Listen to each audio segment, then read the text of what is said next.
Jordan, going to 3, you got it done anyway, but probably not what you wanted. How much respect do you have for Marcel, his story getting here, and just his performance tonight? A ton. You know, he had to battle a lot of demons to get to the stage, and he's a formidable opponent. I knew that going into this event, and he proved that even further today. He's a guy that I have tremendous respect for. He was one of the leaders of the next generation until he was derailed by some difficulties that he had in his own personal life, but I think that he's in a good place now. He's going to be a guy that's going to help me prepare for the World Championships in September. Jordan, through the years, what have you learned about match 3 situations that help you? No one can beat me in match 3. Match 3, you know, honestly, it comes down to a lot of heart, a lot of faith. Faith in our training, faith in our God and, you know, our Savior, faith in my coaching staff and my training partners. And, you know, regularly on Fridays, we do simulation days. So we have 2 matches. We've been doing a lot of Versa Climber workouts over the last couple of weeks, a lot of Airdyne workouts, really just pushing ourselves to our furthest boundaries, trying to perform at an optimal level. So I knew that I was prepared for a 3rd match. But I also know anytime someone beats me, especially in a series, it is mentally overwhelming for them. It's a mental drain, and they have to re-prepare to try to do it twice in a row. But I also know that in any other sport, you don't really think about the sweep or about the give and take. You think about the winner. And so I thought less about what happened in the last match. I had a quick memory or short memory, and I just went out there and wanted to perform. 2011 to now, totally different Jordan Burroughs, your first world title, different club, moved to a different place, 4 kids, new life, totally different guy. How do you maintain this level? I asked Helen the same question. How do you get better with age?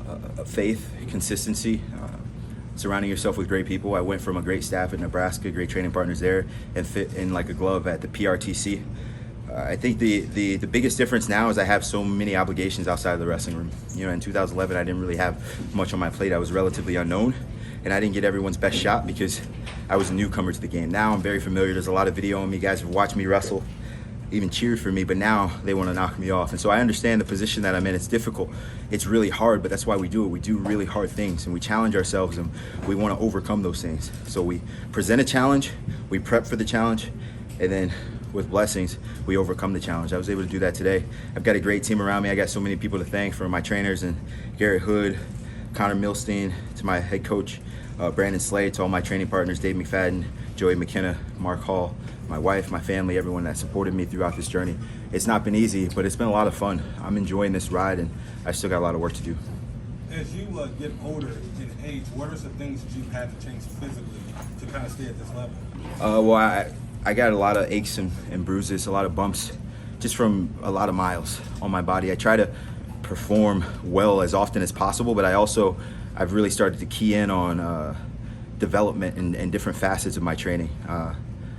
Going from isolated movements to functional movements to lifting less frequently to, you know, just alternative methods to try to stay fresh, but also keep a fun aspect of the sport. You know, it's been nice to be in a new city like Philadelphia, to be close to my family. They've been really helpful with the family dynamic. Having that big network on the East Coast and the tri-state area has been huge. But, you know, I think the biggest thing for me, honestly, is trying to stay as linked to everything as possible. This is my son, Beacon. Beacon just started wrestling about a year ago. I told him today he's going to be on this stage someday.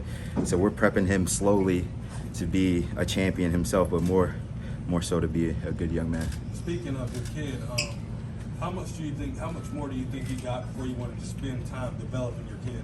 I got 2024.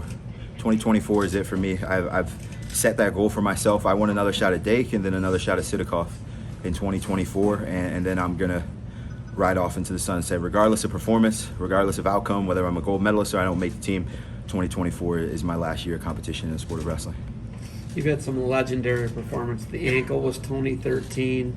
I don't even know how that was crazy. You broke your ankle, they surgically repaired it, you won a world title a month later, 26 days later, something crazy like that. The knee in 2014, you came back and took a bronze, blew your knee out. How are you able to go through such adversity and continue to win and win and win? You can ask my coaching staff, my training partners. Honestly, like, I have like a supernatural healing ability. Like, it's not me at all. It's nothing that I do. I just kind of operate in a situation of awareness and trying to take care of my body. But I've been blessed with a tremendous ability to heal, which is no accomplishment of my own. So, you know, I've gone through a lot of things for the last decade of my wrestling career, but fortunately I've always been prepared on the big days. I think part of being a champion is knowing that you've got to be willing to perform and able to perform on the biggest stages, because if you're injured, then don't compete, and if you compete, then you're not injured. So when I show up, regardless of what I'm dealing with at that particular time, I focus on what I'm capable of and what I'm willing to put out there on the mat. So everything that I'm dealing with may not be revealed to the world, but also I understand that some of the things that I've encountered have been just unfortunate luck and probability, but I also have been blessed with a tremendous ability to heal quickly. I'm like Superman. I got regenerative powers. Wolverine. What was this one from Magneto. right here? What was This is, I think this was like Feeling, how Yeah, what is was your that? head? my head. It's everything feels better when you win. I'd have been a lot more sore tomorrow had I gotten beat. So, you know, it's 79 is good, man. I feel good. I've been eating good. I had a steak on Wednesday night when we got in, or excuse me, Monday night when we got in.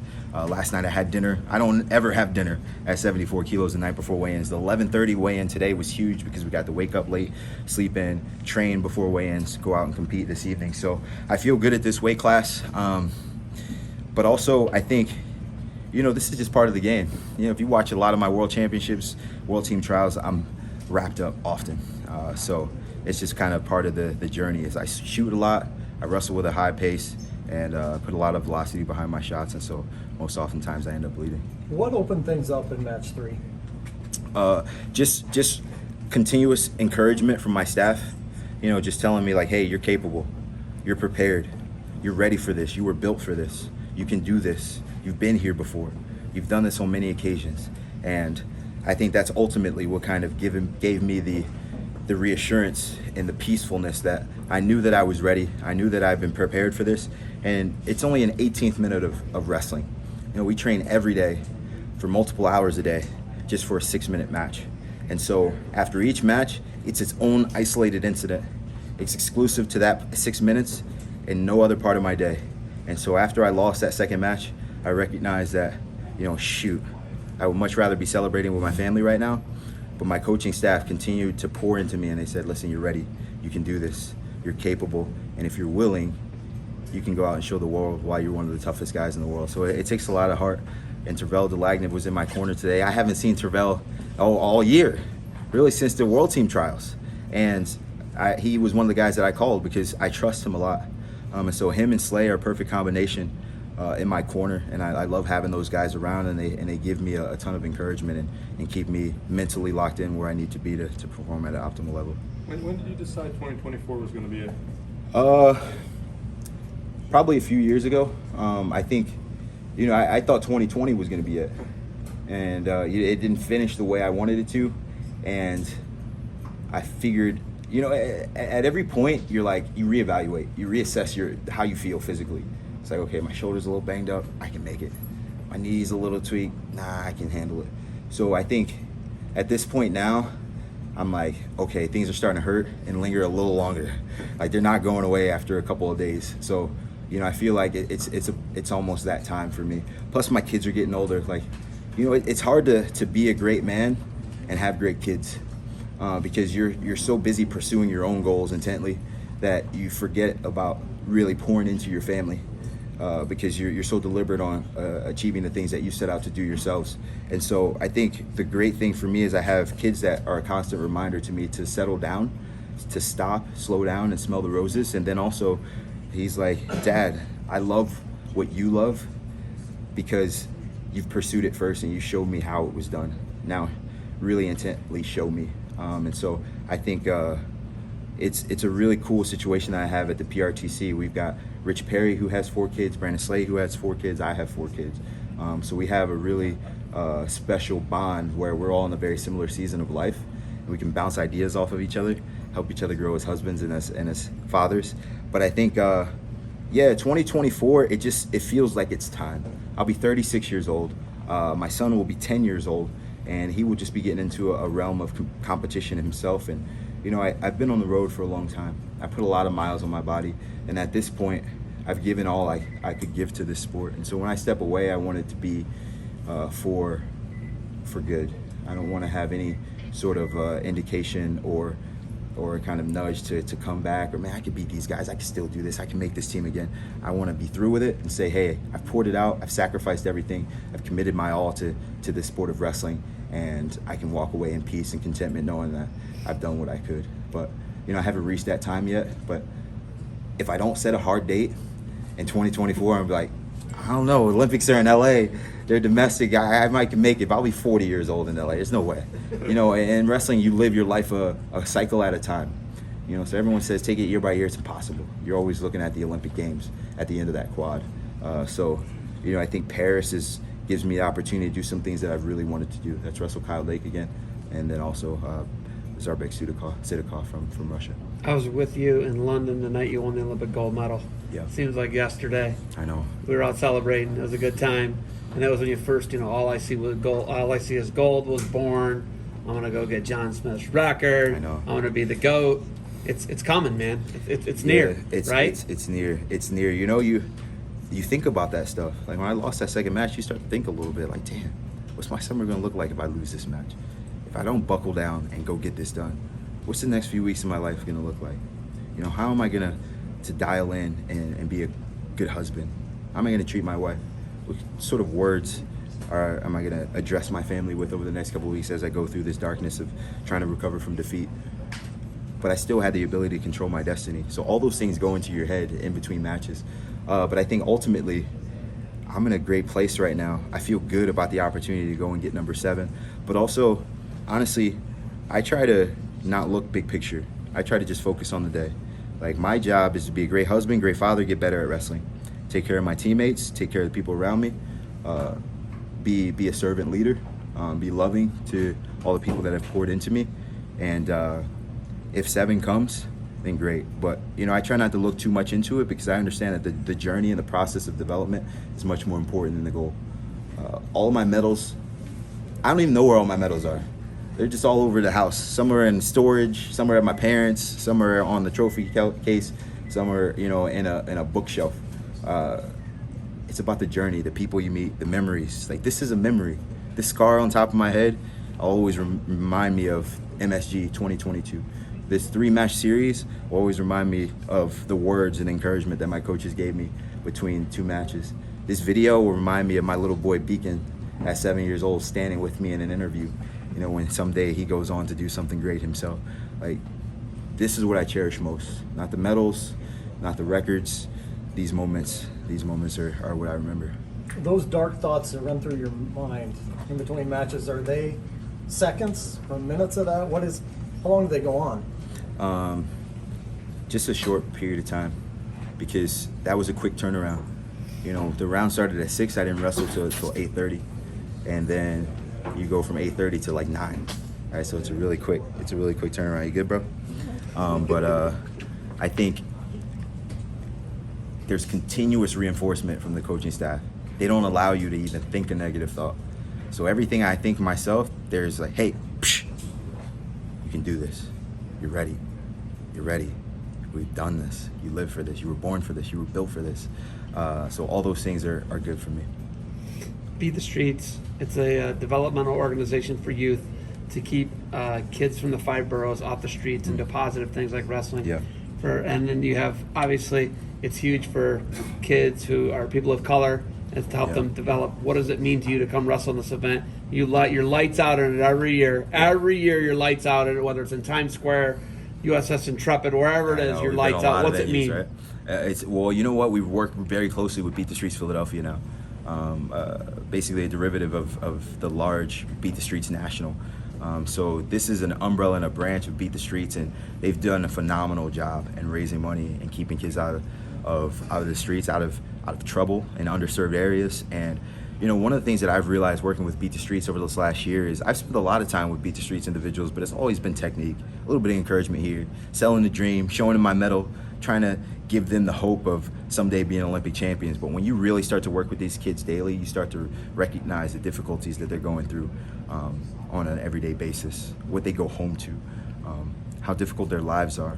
And so I think that my job now has been less wrestling and more mentorship, trying to be a father figure to these individuals where they're going home in a fatherless home with 5 younger siblings where they're in a parental role at 15, 16 years old, and they're dealing with some real problems, danger on the streets, possible incarceration, being, and tempted by drugs daily. There are a lot of things that these guys deal with that we're trying to combat. And I think the sport of wrestling is great for that because it teaches character development unlike any sport in the world. It's not glamorous, it's not sexy, but what I do know is that it'll make you a man. And that's what we need. We need men, strong men, with leadership abilities and the willingness to break generational curses in their families. And I think that we're in a pivotal role to do those things. I was lucky. I had two parents who are still together. They've been married over 30 years. My parents both worked for numerous years. My dad just retired this past year. He was a construction worker. My mom was a pension processor for Local 332 in Philadelphia. And I came from a middle-class, working-class family. And my parents worked really hard to put me in a position, but my dad always told me to control my destiny. Unfortunately, a lot of these kids don't have that sort of encouragement at home. And so who gives it to them? Us. They're heroes, real-life heroes that are willing to sacrifice their time. And it's I got 4 kids of my own that I'm trying to encourage. But I think that, what I do know is there are a lot of things that are important to me, my family being one of them, but also I have a civic duty to the public and to the people that follow me. And I want to really encourage and motivate the individuals that I spend time with and all beat the streets locations. So Aura won a gold medal She's in a beast. gymnastics while you were Aura's at a the Pan beast. Ams winning your gold medal. And word on the street is that you called her up before weigh-ins and Yeah. gave her a little prep talk. Yeah. What did you say to her? So Aura is a phenomenal athlete. She will be 6 on Saturday. We're going to Hershey Park in Hershey, PA, so we're super excited. But she's a great athlete. All the kids they have the pedigree, right? They got the DNA. And she's a phenomenal gymnast, and we had a competition the very same day.